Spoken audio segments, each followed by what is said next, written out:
پڑھائی اور لکھائی کی مہارت، حاصل تعلم، درست تلفظ کے ساتھ طویل عبارت پڑھ سکیں۔ عزیز طلبہ، طویل عبارت درست تلفظ کے ساتھ پڑھنے کی سرگرمی ہم پہلے بھی کر چکے ہیں۔ سرگرمی کرنے سے پہلے ہم کچھ اہم باتیں تلفظ سے متعلق پڑھ لیتے ہیں۔ بنیادی طور پر تلفظ کا سیکھنا ایک سماعی عمل ہے، یعنی تلفظ سن کر سیکھا جاتا ہے۔ اہل زبان کی محفل میں بیٹھنا، ان کی باتیں سننا اور زبان کے معاملے میں ان کی اتباع کرنا تلفظ سیکھنے کی جانب پہلا قدم ہے۔ اہل زبان کی صحبت ہر ایک کو میسر نہیں ہوتی۔ تلفظ سیکھنے کا دوسرا طریقہ لغات اور قواعد کی معیاری کتب سے استفادہ کرنا ہے، جس کے لیے محنت اور کاوش کی ضرورت۔ بچپن ہی میں اگر ہم درست تلفظ سیکھ جائیں تو اردو زبان کا کام آسان بھی ہوگا اور صحیح بھی۔ تلفظ کی اصلاح کے لیے درج ذیل امور مد نظر رکھیں۔ الف، کسی لفظ کا صحیح تلفظ ظاہر کرنے کے لیے اعراب، زبر، زیر، پیش، تشدید، جزم، تشدید اور تنوین کا برمحل استعمال ضروری ہے۔ ب، عام طور پر سہ حرفی الفاظ کا تلفظ غلط بولا جاتا ہے۔ کچھ سہ حرفی الفاظ ایسے ہیں جن کا دوسرا حرف ساکن ہوتا ہے، جیسے علم، ذکر، صبح، قرض، نفل، وقت، عصر، زرد، حمد، نظم، نثر، صبر، حکم، شکر وغیرہ، جبکہ کچھ سے حرفی الفاظ کا دوسرا حرف متحرک ہوتا ہے، جیسے سبق، عمل، ہنر، کسر، نظر، ادب، ثمر، غرض، بہن، پلک، نمک وغیرہ۔ ایسے الفاظ کو پڑھتے وقت احتیاط کی ضرورت ہے۔ طلبہ کو ان الفاظ کی مشق کرنی چاہیے۔ جیم، اردو میں کچھ حروف قمری ہیں اور کچھ حروف شمسی ہیں، ان کے بارے میں جاننا ضروری ہے۔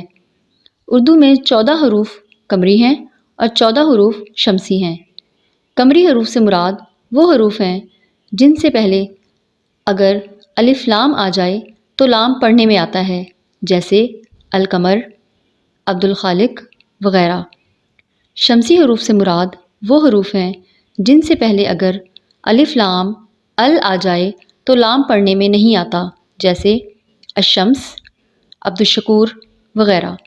قمری حروف یہ ہیں: الف، ب، جیم، ہ، خ، عین، غین، ف، قاف، کاف، میم، واو، ہ، چھوٹی ے۔ شمسی حروف یہ ہیں: ت، ث، دال، ذال، ر، ز، س، ش، صاد، ضاد، ط، ظ، نون، لام۔ ان اہم نکات کے بعد دی ہوئی سرگرمی کیجیے۔ سوال نمبر 3، دی گئی عبارت درست تلفظ اور روانی سے پڑھیں۔ حاصل تعلم، روزمرہ، محاورہ، کہاوتوں، ضرب الامثال کا مفہوم سمجھتے ہوئے عبارت پڑھ سکیں۔ عزیز طلبہ، ہم نے سبق نمبر 5 تلاش حق میں محاوروں، کہاوتوں اور ضرب الامثال سے متعلق سرگرمی کی تھی۔ آج کے اس سبق میں بھی ایسی سرگرمی کریں گے، تو آئیے سرگرمی کریں۔ سوال نمبر 4، دی گئی عبارت میں استعمال ہونے والے محاورات، ضرب الامثال کا مفہوم سمجھ کر اپنی کاپیوں میں لکھیں۔ عزیز طلبہ، آپ سوال نمبر 4 کے تحت دی ہوئی عبارت میں استعمال ہونے والے محاورات اور ضرب الامثال کا مفہوم سیاق و سباق سے بھی اخذ کر سکتے ہیں اور اس کے لیے لغات سے بھی مدد لے سکتے ہیں۔ حاصل تعلم، کم از کم 250 الفاظ پر مشتمل مضمون لکھ سکیں۔ عزیز طلبہ، ہم مضمون لکھنے سے متعلق رہنما نکات گزشتہ اسباق میں پڑھ چکے ہیں۔ ان نکات کا خیال رکھتے ہوئے ہم مضمون لکھ سکتے ہیں۔ مضمون میں استعمال ہونے والے لوازمے کے لیے حکیم سعید شخصیت سے متعلق معلومات ہم اپنے سبق سے لے سکتے ہیں اور اس کے لیے انٹرنیٹ سے بھی مدد لے سکتے ہیں۔ تو آئیے پھر سرگرمی کریں۔ سوال نمبر 5، حکیم محمد سعید کے موضوع پر مضمون لکھیے جو کم از کم 250 الفاظ پر مشتمل ہو۔ حاصل تعلم، رسمی اور غیر رسمی خط لکھ سکیں۔ عزیز طلبہ، سبق نمبر 8 گھوڑا اور ہرن میں ہم نے جانا تھا کہ رسمی اور غیر رسمی خط میں کیا فرق ہے، نیز خط کے کتنے حصے ہوتے ہیں اور خط لکھتے وقت کن باتوں کا خیال رکھنا چاہیے۔ عزیز طلبہ، گھوڑے اور ہرن کے ویڈیو سبق کا اعادہ کیجیے اور پھر یہ سرگرمی کیجیے۔